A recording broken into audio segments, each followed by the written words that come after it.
तो दोस्तों dragon Prince 1 के पिछले वीडियो में हमने देखा था कि ज़ो वन को पता चल चुका है कि उसकी बॉडी के अंदर यूलान पॉइजन कहाँ से आया था। इसके अलावा उसकी फैमिली के ऊपर में इतनी ज़्यादा क्राइसिस और प्रॉब्लम्स किस वजह से आ रही है, और अब वो फुल्ली मोटिवेटेड है कि इन सभी प्रॉब्लम्स को हटाएगा और वो फैमिली से खुद का बदला लेके रहेगा। तो अगर आप लोगों ने एपिसोड 1 को नहीं देखा तो जाके उसे देख लीजिए, क्योंकि उसके बिना आप लोग एपिसोड 2 को समझ नहीं पाएंगे। तो बिना किसी टाइम को वेस्ट किए हम वीडियो को स्टार्ट करते हैं। और अब जब वन को पता चल चुका था कि उसके बॉडी के अंदर में यूलान पॉइजन है, तो अपने डैड से इसे ठीक करने का कोई तरीका पूछता है। तो उसके डैड बताते हैं कि एक रिचुअल के जरिए हम लोग इसे ठीक तो कर सकते हैं, लेकिन उसके जो सक्सेस रेट है वो सिर्फ और सिर्फ 50% है, और इसके अंदर में तुम्हारी जान भी जा सकती है।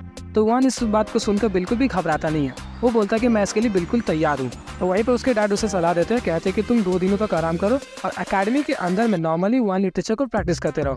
2 दिनों बाद हम लोग उस रिचुअल को परफॉर्म करने के लिए उस सैक्रेड जगह पर जाएंगे। और अब कल सुबह हो चुकी थी और वन अपनी एकेडमी में जाकर वन लिटरेचर को प्रैक्टिस कर रहा था, और वो सभी बाकी स्टूडेंट्स के मुकाबले काफी ज्यादा आगे हो चुका था वन लिटरेचर में। लेकिन 8 प्रिंसिपल्स के ना होने की वजह से वो कल्टीवेशन को तो इनहेंस नहीं कर पा रहा था, लेकिन वन लिटरेचर की वजह से उसकी जो सोल पावर थी बाकी सभी स्टूडेंट्स के मुकाबले काफी ज्यादा पावरफुल थी। जैसे ही वो अपनी वन लिटरेचर को प्रैक्टिस कर चुका था तो उसकी छोटी सी दोस्त जिसका नाम था यूवी उसके सामने आ जाती है। यूवी एक छोटी सी लड़की थी जो कि नॉर्मल फैमिली से बिलोंग करती थी। उसके फैमिली के अंदर कोई नहीं, शायद से सिर्फ ग्रैंडपा थे। एक रात की बात थी, उसके दादाजी का तबीयत कुछ ज्यादा ही खराब हो गया और सिटी के जितने भी डॉक्टर्स थे सभी उसका इलाज करने से मना कर रहे थे, क्योंकि उनके पास पैसे नहीं थे। और वो लड़की जब सभी उम्मीदों को हार कर लास्ट डॉक्टर के पास जाती है तो उस समय काफी तेज बारिश हो रही थी। वो दरवाजे पे बैठ के काफी जोर से दरवाजे को खटखटा रही थी, कह रही थी कि मेरे दादाजी का कोई हेल्प कर दो, लेकिन वो डॉक्टर भी मना कर देता है। तभी वो नन्हा सा वन वहाँ पे पहुंच जाता है, और वो राजा का बेटा था, जिस वजह से वो डॉक्टर उसकी बात को टाल नहीं पाता और वो उसके दादाजी का इलाज कर देते हैं। उस दिन के बाद से योवी, जो कि अमीर लड़कों को कुछ ज्यादा पसंद नहीं करती थी, वो ज़ोयुआन की काफी अच्छी दोस्त बन गई, और ज़ोयुआन की निगरानी के अंदर ही वो एकेडमी के अंदर में अपनी कल्टीवेशन को भी कर रही थी, जिस दौरान उसने अपनी सेकंड प्रिंसिपल को भी एनहांस कर लिया था। लेकिन उसकी एकेडमी के अंदर में एक लड़का ज़ूलिंग नाम का था, जिसने उसे हरा कर उसकी जो रैंकिंग थी छीन ली थी, क्योंकि ज़ूलिंग जो था वो 3rd प्रिंसिपल पे पहुंच चुका था, जिस वजह से उसने योवी को काफी आसानी से हरा दिया।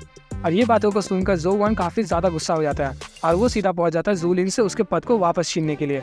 लेकिन ज़ोयुआन तो अभी तक कल्टीवेशन कर ही नहीं पाता, क्योंकि उसके पास तो 8 प्रिंसिपल्स थे ही नहीं, और वहाँ पर ज़ूलिंग जो था वो 3rd प्रिंसिपल पे था, जिस वजह से वो काफी ज्यादा कॉन्फिडेंट था कि वो ज़ोयुआन को काफी आसानी से हरा देगा। लेकिन जब ज़ोयुआन और ज़ूलिंग की फाइट होती है तो उस दौरान ज़ोलिंग अपनी वन लिटरेचर का इस्तेमाल करके उस लड़की को धाराशायी करके रख देता है, जिसे देखकर लगभग एकेडमी के सभी बच्चे पागल हो जाते हैं कि एक बिना कल्टीवेशन वाली लड़की ने 3rd प्रिंसिपल वाले को हरा दिया, जो कि उसके सामने काफी ज्यादा पावरफुल था। और इसके बाद यूवी का जो पद था वो उसे वापस मिल जाता है। और बस इस एपिसोड को हम लोग कुछ ज्यादा लंबा नहीं खींचेंगे, आज के लिए इतना ही रहने देते हैं। और आप लोगों को ड्रैगन प्रिंस 1 के रिगार्डिंग जितने भी क्वेश्चंस होंगे आप लोग मुझे कमेंट सेक्शन में पूछेगा, उसके ऊपर मैं कोई वीडियो बनाने की ट्राई करूंगा। और मुझे कुछ सब्सक्राइबर्स ने बोला था कि इसे कंटिन्यू नहीं करने के लिए क्या मुझे कंटिन्यू करना चाहिए सीरीज को, कि मुझे यहीं पर छोड़ देना चाहिए, कमेंट करके ये भी बताइएगा जरूर। तो मिलते हैं आपसे नेक्स्ट वीडियो में, तब तक के लिए गुड बाय।